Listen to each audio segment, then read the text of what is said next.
वे अपने बच्चों को ताकतवर बनाएं। बच्चे जो कमज़ोर होते हैं, ताकतवर नहीं होते जिस्मानी लिहाज से, तो उनको ताकतवर बनाना है। वो कैसे बनाना है, एक नुस्खा बताने लगा हूँ, आसान सा नुस्खा है, तो उसको आजमाएं।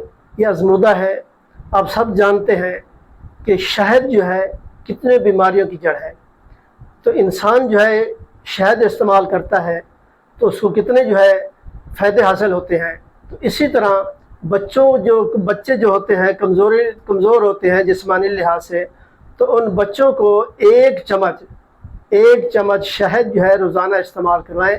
फिर उन बच्चों के जिस्मानी तौर पर देखें वो कैसे जो है ताकतवर बनते हैं। जो छोटे बच्चे होते हैं, कमज़ोर होते हैं, उनको ताकतवर बनाने के लिए एक शहद का चम्मच रोज़ाना इस्तेमाल करवाएं। तो इंशाअल्लाह चंद दिनों में पता चल जाएगा कि बच्चा जो है जिस्मानी तौर पर कितना जो है अच्छा हो गया है। तो इसको खुद आजमाएं और दूसरों को भी इसको जो है शेयर करें।